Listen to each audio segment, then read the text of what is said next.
जय राधा माधव कुंज विहारी। श्रील प्रभुपाद वो गीत सदैव गाया करते थे अपने कथा या प्रवचन के प्रारंभ में। कौन सा गीत या जिस गीत की शुरुआत है जय राधा माधव कुंज विहारी। राधा माधव कैसे है? कुंज विहारी है। कुंज में विहार करने वाले राधा माधव। गोपीजन वल्लभ गिरिवरधारी। और फिर यहाँ पर भी गोपीजन वल्लभ भी है और वे गिरिधारी भी है। ब्रजजन रंजन, ब्रजजन रंजन, यमुना तीर वनचारी। वो सारे ब्रजवासियों के को रंजित करते हैं।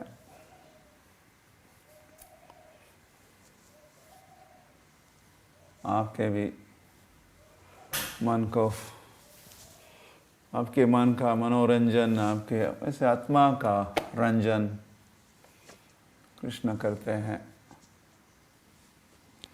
यमुना तीर वनचारी, और यमुना के तट पर विचरण करते हैं। राधा माधव कुंज विहारी। तो इन सब विहारों में, लीलाओं में राधा कृष्ण की लीलाओं का ही प्राधान्य है। परकीय भावे जहाँ ब्रजेते प्रचार। ब्रज में तो प्रचार है परकीय भाव का, मतलब राधा कृष्ण लीला का, गोपी कृष्ण लीला का प्राधान्य है। और गोपी और कृष्ण जब एकत्रित होते हैं और फिर रसो वैसा, जैसे कृष्ण रस के खान है, और जब गोपियों के साथ वे एकत्रित होते हैं तो फिर वो रस का क्या कहना। हाँ, इतना रस, उसको रास कहते हैं। रास क्रीड़ा, रस के सागर में फिर वो गोते लगाते हैं। हाँ,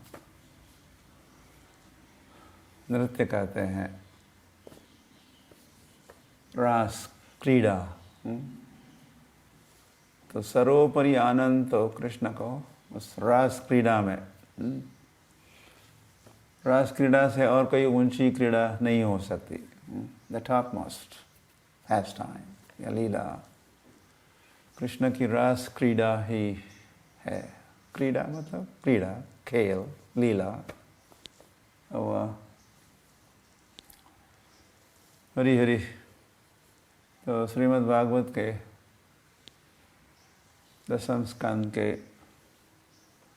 29 से 33 अध्यायों तक, ये 5 जो अध्याय है रास पंच अध्याय कहलाते हैं। और इस श्रीमद् भागवत का प्राण भी कहलाता है। श्रीमद् भागवत का सार है ये 5 अध्याय, इसमें कृष्ण के रास का वर्णन हुआ है, रास क्रीड़ा का वर्णन।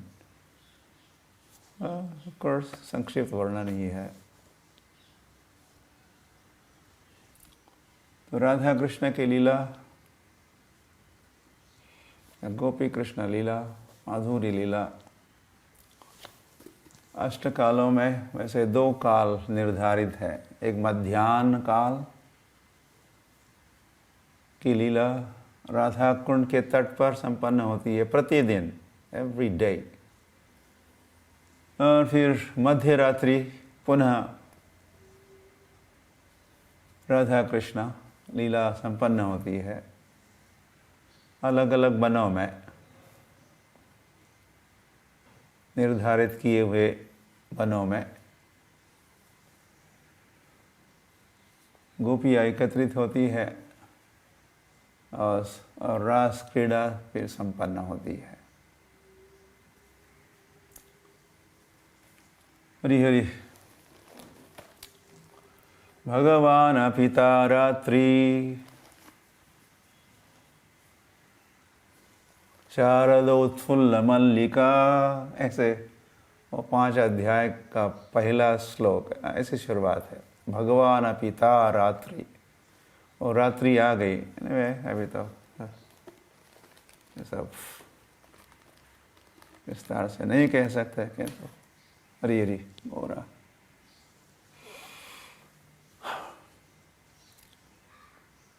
ता रात्रि मतलब वह रात्रि आ गई, ऐसे ऐसी शुरुआत। भगवान पिता रात्रि, उस रात्रि को उत्फुल्ल, शारद उत्फुल्ल मल्लिका, और यह और शरदकालीन रात्रि थी, और उत्फुल्ल मल्लिका, मल्लिका इत्यादि फूल खिले हैं।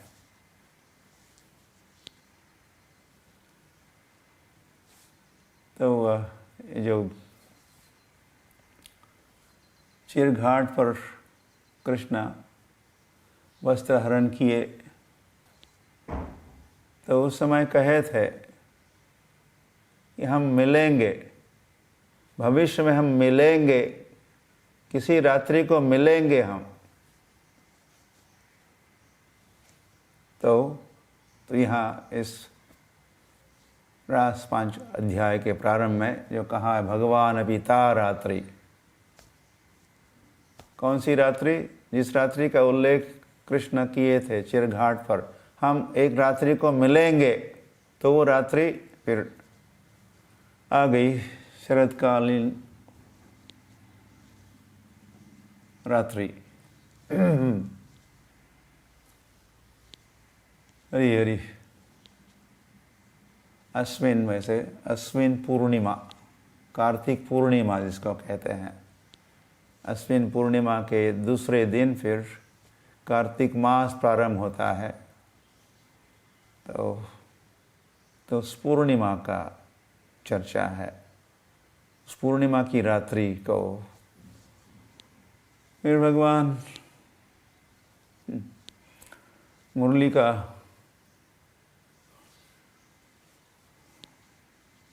मुरली बजाते हैं, और उसी के साथ संदेशा भेजते हैं, ओके यू आर वेलकम, आप सभी का स्वागत है। तो वो मुरली की ध्वनि उनको वहाँ पर खींच के ले आती है,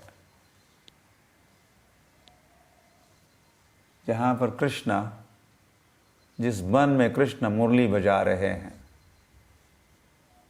तो सारे ब्रज मंडल की गोपियाँ वहाँ पहुँच जाती है। हरि हरि। स्वागतम ओ महाभागा, फिर कृष्ण स्वागत है, आपका स्वागत है।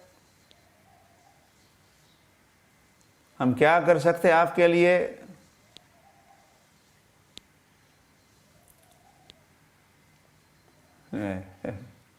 इतना कहने पर भगवान, ओ क्यों रात आई हो? ये घोर रात्रि है, भयानक रात्रि है, यहाँ हिंस्र पशु है। नहीं नहीं, घर लौटो।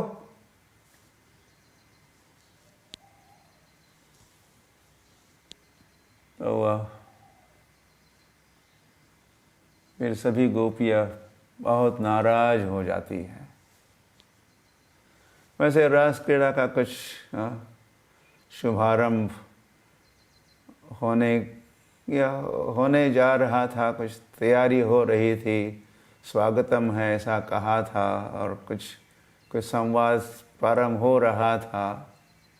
तो उसी के मध्य में कृष्ण फिर कहे, ऐ अपने अपने घर लौटो। ओह अच्छा, तुम वन को देखने आई हो, मुझे मिलने नहीं आई हो, और तुम वन को देखने आई हो, लाइक अ टूरिस्ट। तो देख लो, वन को देखो। और वैसे रात्रि का समय है, यह घनघोर बन है, और तो लौटो लौटो। तो फिर गोपियाँ इतनी निराश हो जाती है, हताश और उदास हो जाती है, और फिर वो सभी मिलके गोप्यः ऊचुः एक गीत गाती है।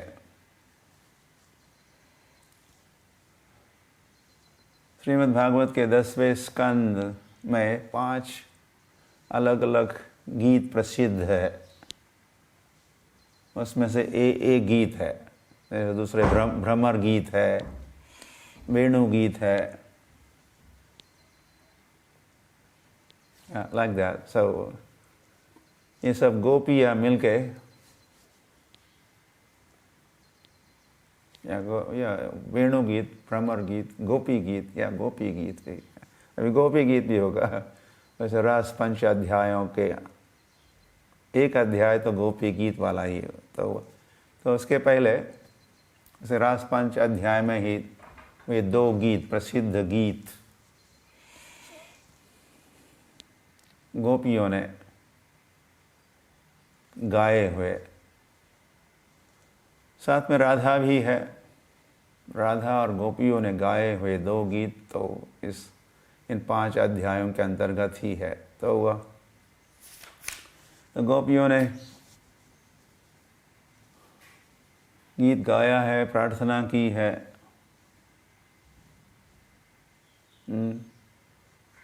हमको ठुकराओ नहीं, हमको दूर नहीं भेजो, और अपने सारे भाव व्यक्त की है। हरी हरी। तो इतने में फिर कृष्णा राधा को, केवल अकेली राधा को लेके वहाँ से अलग हुए या अदृश्य हो जाते हैं। प्रशमाय प्रसादाय तत्र एव अंतरधीयता।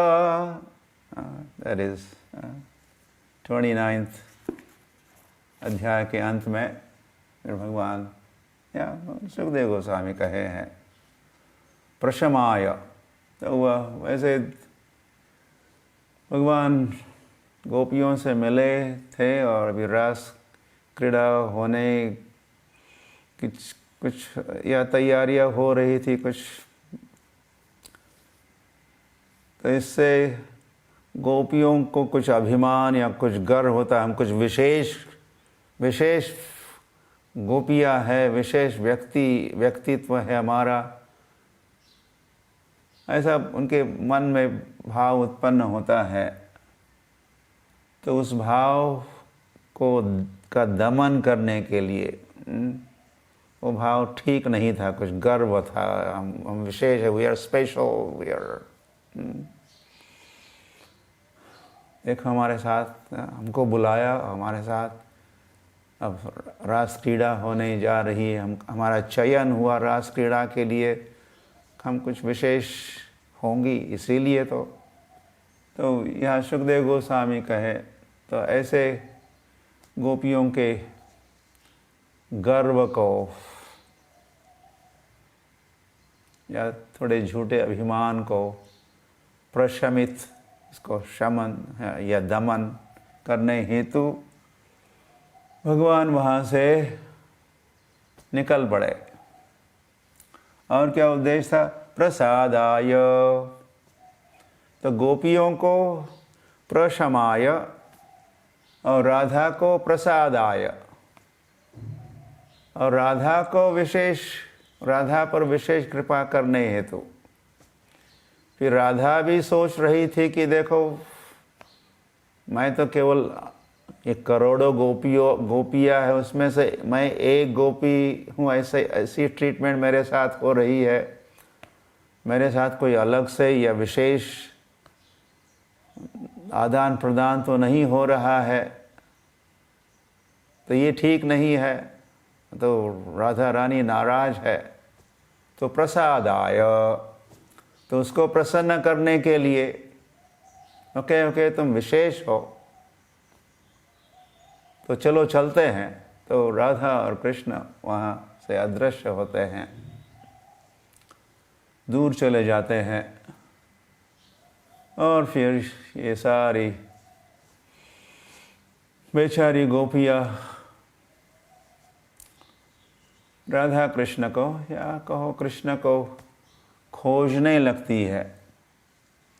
तो फिर जो 30th चैप्टर जो है रास पंचाध्याय में से, उसमें गोपियाँ कैसे बनों में या एक वन से दूसरे वन में जा रही है और खोज रही है कृष्ण को, और सभी से पूछ रही है, हिरन से पूछ रही है, वृक्षों से पूछ रही है, तुलसी से पूछ रही है, जो भी रास्ते में आता है, सजीव निर्जीव। वैसे वृंदावन में कुछ भी निर्जीव नहीं है, सभी सजीव ही है, जीव के साथ ही है। तो सबको पूछ रही है, क्या आपने हमारे कृष्ण को देखा है? इधर से गए ही होंगे।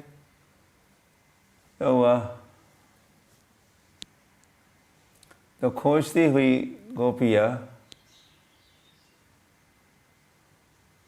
उनको फिर, या कुछ गोपियों ने देखा, देखो देखो ये चरण देखो, तो उनको पता चलता है कि ये कृष्ण के ही चरण चिन्ह हैं और ताजे हैं। लगता है कि अभी अभी यहाँ से चल के आगे बढ़े हैं। और चरण चिन्ह में अलग अलग चिन्ह है, समझते हो? भगवान के चरण तलवे में अलग अलग चिन्ह है। हरी हरी चक्र है, या पद्म है, या मछली है, या पताका है, या ऐसे। तो उस चरणांकित चिन्हांकित चरणों को देखती हुई आगे जब बढ़ जाती है, तो इतने में उनको और एक व्यक्ति के चरणों का चिन्ह दिखता है। लगता है कि दो व्यक्ति अगल बगल में साथ में चलते हुए यहाँ से आगे बढ़े हैं। तो फिर गोपियाँ पूछती है, ओह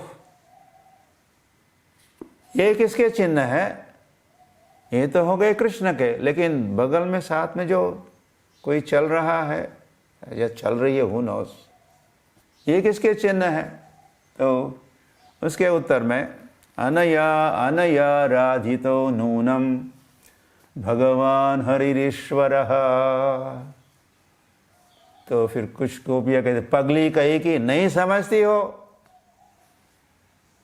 ये चरण चिन्ह और किसके हो सकते हैं? अनया राधितो नूनम, उस राधिका के ही तो चरण चिन्ह हो सकते हैं।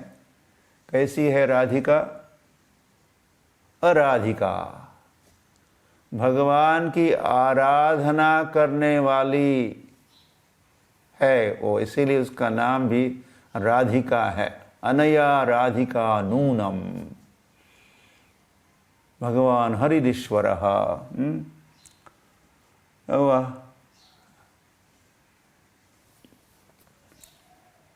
तो ये I just forgot something. ये बात बतानी थी आपको कि यही एक स्थान है पूरे भागवत में, या पूरे 10वें स्कंद में, या फिर पूरे रास पंच अध्याय में शुकदेव गोस्वामी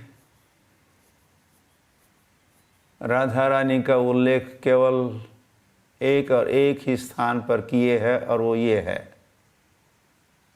30वां अध्याय, और जहाँ कहते हैं अनया अनया राधितो नूनम।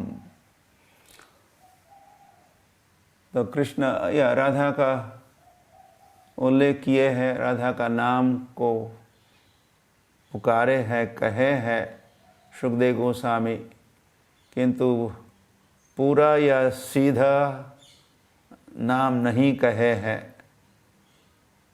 अगर कहते तो बड़ा मुश्किल हो जाता, सुखदेव गोस्वामी भाव विभोर हो जाते। हम तो कहते रहते जय राधे राधे राधे राधे, तो ज़्यादा कुछ नहीं होता। हमें वो भाव नहीं है, भक्ति नहीं है। किंतु सुखदेव गोस्वामी अगर कहते राधा का नाम, कहते राधे, कहते तो फिनिश्ड। ये जो कथा सुना रहे हैं राजा परीक्षित को, वो कथा वही ठप हो जाती। इसीलिए बड़े सावधानी से अनया राधितो नूनम ऐसा कहे हैं। हरि हरि। तो शुक या कुछ दिन पहले सुखदेव गोस्वामी राधा रानी के तोते हैं। राधा रानी का पेट पैरट सुखदेव है, सुखदेव गोस्वामी है। और राधा रानी का एक नाम है शुक इष्टा। राधा रानी का नाम ही है शुक इष्टा, मतलब शुक की इष्टा, उस तोते की इष्टा। जैसे इष्ट इष्ट देव होते, इष्ट इष्टा। तो वह तो सुखदेव गोस्वामी की इष्टा या सुखदेव गोस्वामी आराधना किसकी करते हैं?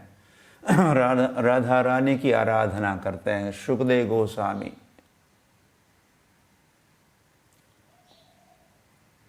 इसलिए राधा रानी शुकेष्टा कहलाती है। तो वह हरि हरि।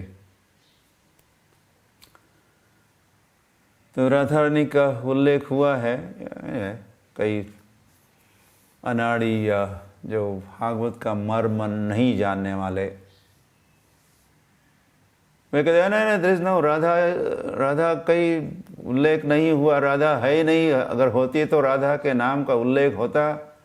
सुखदेव गोस्वामी जरूर कहते राधा राधा राधा, या तो क्यों नहीं राधा कहे हैं, यहाँ भी कहे हैं और स्थानों पर भी भागवत में यह संकेत हुआ है। उससे स्पष्ट है कि सुखदेव गोस्वामी राधा रानी का ही उल्लेख कर रहे हैं। तो इसको देखती हुई अभी दोनों के चरण चिन्ह देख रही है, राधा के और कृष्ण के भी। तो आगे बढ़ जाती है तो वह देखती है कि और यहाँ तो वह केवल कृष्ण के चिन्ह दिख रहे हैं, चरण चिन्ह, और लगता है कि वो थोड़े ब्रज की रज में अधिक धस चुके हैं। थोड़ा ज़्यादा गड्ढा बन चुका है उनके चरण चिन्हों का या चिन्हों से। तो और राधा कहाँ गई होंगी? तो वो समझ रहा कृष्ण ने राधा को अपने कंधे पर उठाया होगा, इसलिए एक तो उसके चरण चिन्ह यहाँ नहीं दिख रहे हैं और बोझ उठा रहे हैं, बोझ उठा के यहाँ से चले हैं, इसीलिए तो उनके चरण चिन्ह अधिक धस चुके हैं या इस रेतीले जमीन में। तो फिर आगे बढ़ते हैं तो वहाँ देखते हैं कि भगवान के केवल आगे का जो पंजा है और उंगली है और भी ज़्यादा धस चुके हैं ब्रज की रज में, उसी को देखती है गोपियाँ। तो फिर आपस में चर्चा करके ये समझ लेती कि हाँ यहाँ पर कृष्णा राधा के लिए पुष्प का चयन किए होंगे, पुष्प तोड़े होंगे, तो वहाँ पहुँचने के लिए कूदे होंगे। इसीलिए यहाँ उनका केवल पंजाबी है। और यहाँ देखो ज़रा बगल में, तो उन्होंने ये देखा कि दो व्यक्ति एक दूसरों के आमने सामने या दो बैठे हैं। तो उन्होंने फिर ऐसा सोचा कि अरे या कृष्ण पीछे बैठे हैं, राधा को आगे बिठाया है, और उन्होंने जो पुष्पों का चयन किया तो राधा रानी का श्रृंगार किए हैं पुष्पों से, या बालों में पुष्प या से राधा रानी की शोभा बढ़ाई है। और फिर वहाँ से आगे बढ़ती है तो देखती कि वहाँ कोई भी चिन्ह नहीं है। हरी हरी। और आगे बढ़ती है तो वहाँ उनको राधा ही मिल जाती है, केवल राधा ही मिलती है। तो क्या हुआ? तो राधा ने कहा होगा, मैं बहुत थक गई हूँ, मुझे पुनः कंधे पर ले लो, मुझे उठाओ, कंधे पर बिठाओ। तो ओके, बैठ जाओ। तो राधा बैठने वाली थी, इतने में कृष्ण अंतर्धान हो जाते हैं, और बेचारी राधा अकेली वहाँ रह जाती है। और उस राधा को गोपियाँ मिल जाती है, और उस समय राधा कृष्ण को पुकारती हुई गोपियों ने सुना और देखा भी। तो राधा रानी क्या कह रही है? हा रमन प्रेष्ठ क्वासी क्वासी महाभुज, दास्यास्ते कृपणाया मे सखे दर्शय सन्निधिम। ये राधा के वचन हैं जो गोपियों ने भी सुने। तो हा रमण, हे रमण, हे प्रेष्ठ, हे प्रिय, हे महाभुज, हे बलवान, महाभुजा वाले, क्वासी क्वासी, क्व वेयर, कहाँ हो, हे रमन, हे प्रेष्ठ, हे महाभुज। दास्यास्ते, राधा रानी कह रही, मैं तुम्हारी दासी हूँ, कृपा करो।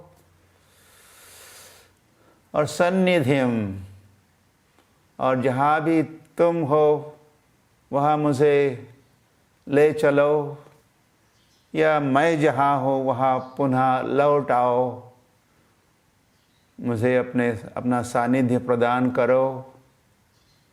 ऐसी प्रार्थना राधा रानी बड़ी व्याकुल होके करती हुई गोपियों ने देखी, राधा को देखा और सुना भी। तो फिर अब कृष्णा लौट नहीं रहे हैं,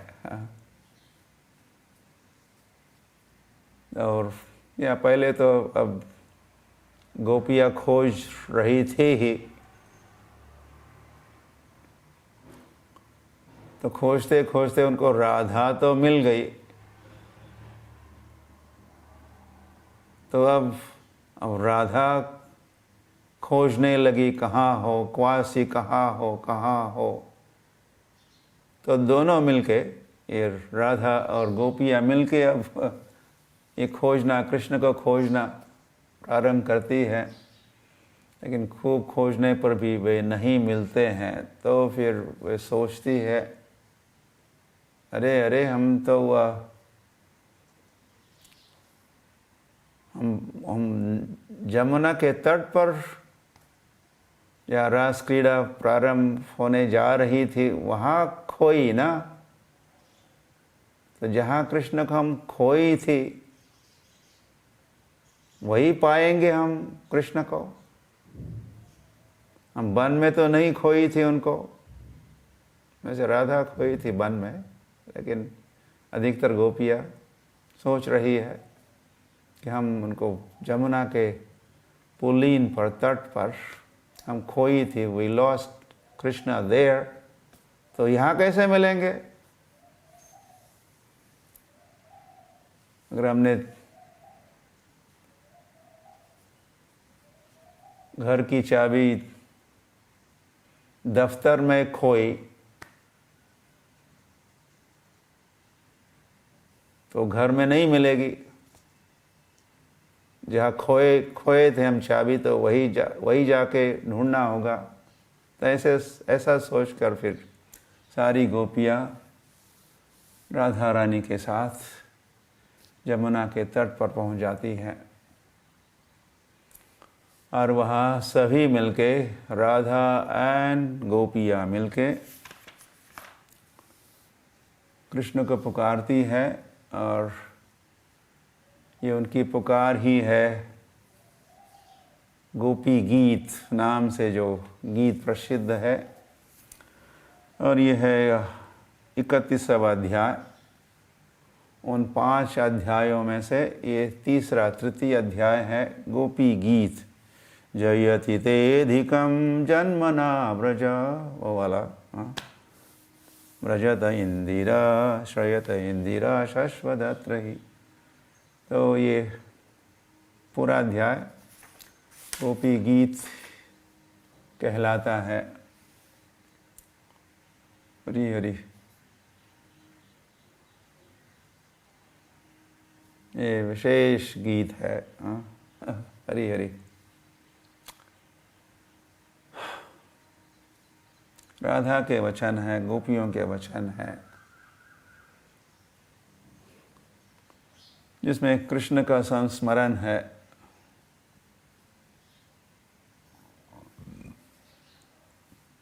और फिर यत्र मदभक्त गायन्ति तत्र तिष्ठामि नारदः, ये भगवान का वचन भी है।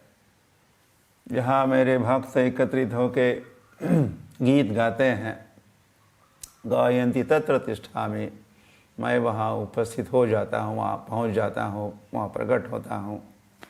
तो वैसा ही हुआ। गोपियों ने जब ये गीत गाया, संस्मरण किया, कृष्ण का स्मरण कर रही है गीत गाते हुए, तो फिर कृष्ण प्रकट हुए। ये गीत प्रकट हुआ तो उसी के साथ कृष्ण ही प्रकट हुए। इस गीत से, भगवान के स्मरण से भगवान अलग नहीं है। भगवान का स्मरण हो रहा है मतलब हाँ भगवान है। तो गोपियों ने गीत गाया, स्मरण किया, तो कृष्ण प्रकट हुए उनके मध्य में। हरि हरि। और फिर अगले अध्याय में राधा गोपिया और कृष्ण के मध्य में का संवाद है। हरि हरि। उनका मिलना जुलना है।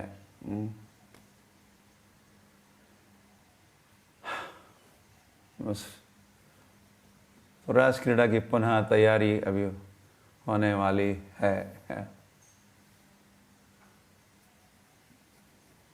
या थोड़ा बीच में कुछ विघ्न आया, सम इंटरवल, कृष्ण अंतर्धान हुए, लेकिन पुनः वे प्रकट हुए हैं। तो वह जब संवाद हो रहा है तो उसी के अंतर्गत भगवान 32वें अध्याय के अंत में एक विशेष भगवान का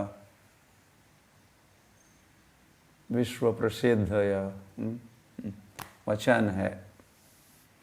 न पारये अहम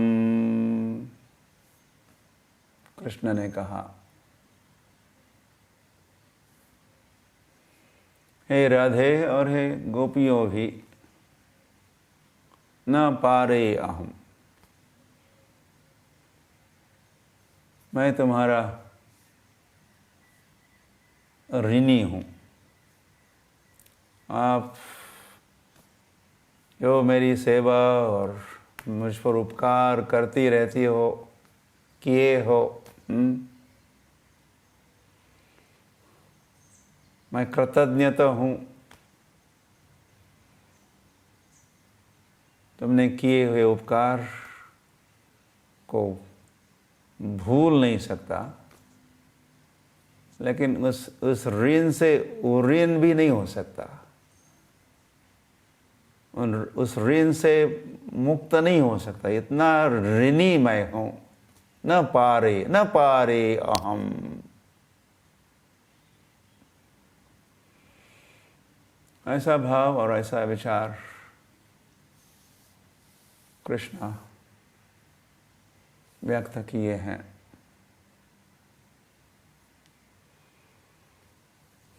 या तो हम कुछ कल्पना ही कर सकते हैं। राधा का प्रेम, गोपियों का कृष्ण से प्रेम, और वो प्रेम केवल आई लव यू ऐसी केवल बोलने की भाषा ही नहीं है। अंग्रेजी में कहते हैं just not a lip service, लेकिन वो प्रेममयी सेवाएं जो समर्पित करती रहती है गोपिया और कृष्णा, तो कृष्ण कह रहे कि मैं ऋणी हूँ, उस ऋण से मुक्त नहीं हो सकता मैं, इतना मैं ऋणी हूँ।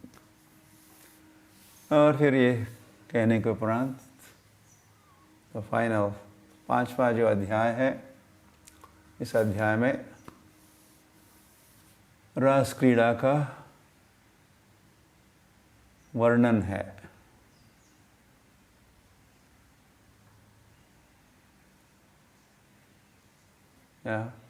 और फिर यहीं पर कृष्ण जितनी गोपियाँ है उतने कृष्ण बन जाते हैं। और ये सब संगीतमय है। डांस है, तो अगर संगीत नहीं है तो डांस भी नहीं हो सकता। यह संगीत की वैसे परिभाषा भी है, संगीत की भाषा है। या संगीत कहो या फिर संकीर्तन भी कहो, तो वह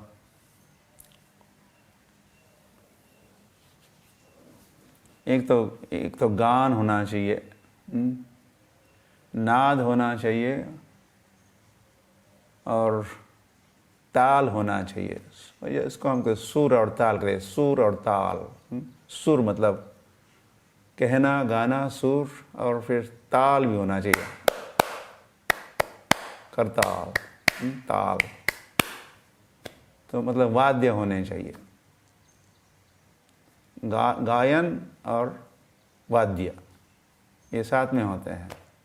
महाप्रभु कीर्तन, नृत्य, गीत, वादित्र्य मतलब इंस्ट्रूमेंट्स, वाद्य। तो गायन भी है, गायन भी हो रहा है, वाद्य भी बज रहे हैं, और फिर वो मूड में आते हैं, फिर नृत्य शुरू होता है। तो ये 3 फैक्टर्स, एलिमेंट्स, गायन, वाद्य और नृत्य, तो ये रास क्रीड़ा में हो रहा है। कई गोपियाँ गान भी कर रही है, कई वाद्य बजा रही है, और फिर कई या सभी नृत्य भी कर रही है। और हर एक के लिए कृष्ण उनके साथ है। और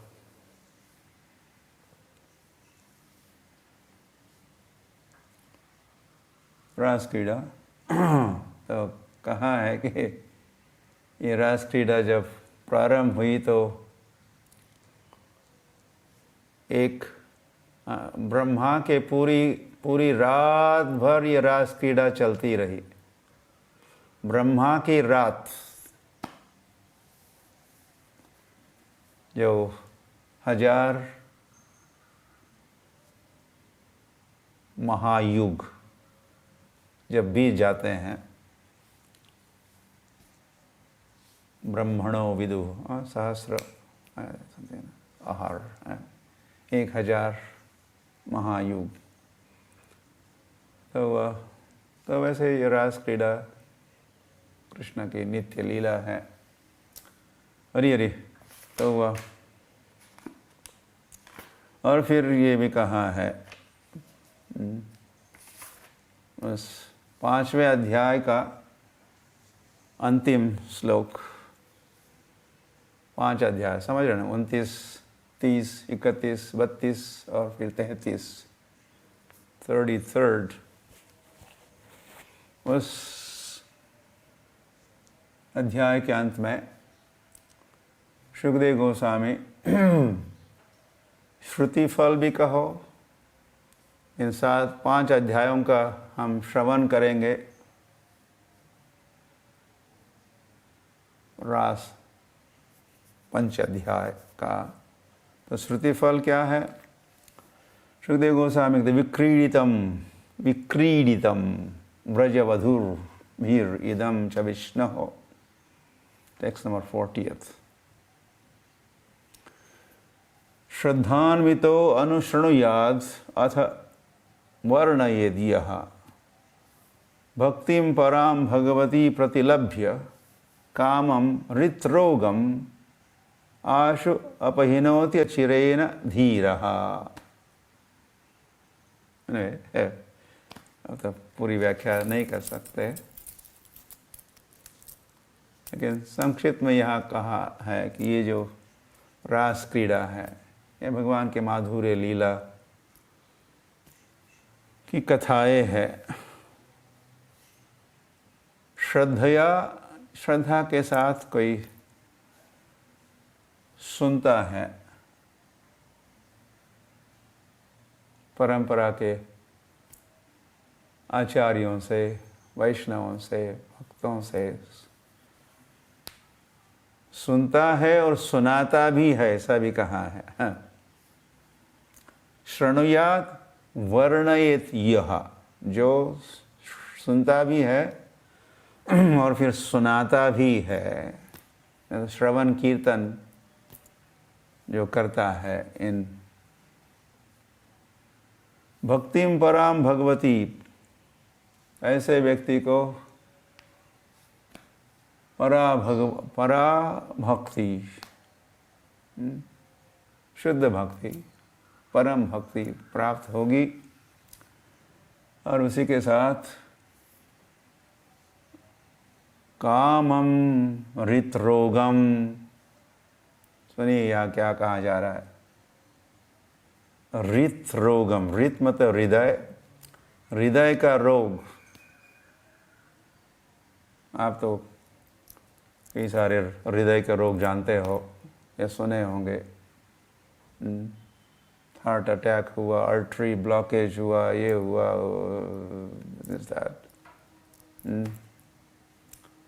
लेकिन यह सुखदेव गोस्वामी कह रहे हैं कामम हृत्रोगम। ये काम रोग जो है, काम रोग, काम वासना का जो रोग है, कामम हृत्रोगम, भव रोगम, काम रोगम अपहिनोति। इस रोग से, इस काम रोग से व्यक्ति मुक्त होगा, क्योंकि भक्ति पराम भगवती प्रतिलभ्य, ये सारी भगवान के माधुर्य लीलाओं का श्रवण करने से होना क्या है? प्रेम प्राप्त होगा, कृष्ण प्रेम, या वही वही होता है। फिर हरे कृष्ण कृष्ण कृष्ण हरे हरे, हरे राम राम राम हरे हरे कहने से भी, और ये हरी हरी और ये लीलाओं का श्रवण से भी जब प्रेम प्राप्त होता है तो उसी के साथ ये काम से व्यक्ति मुक्त होता है।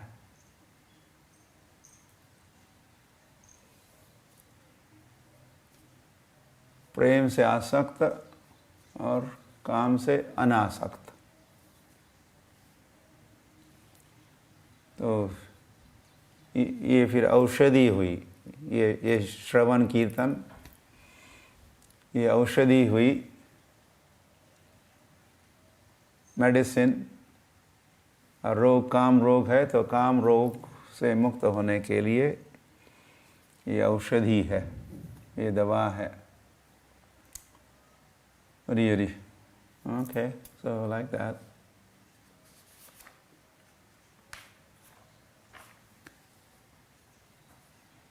Hare Krishna. So we'll stop here.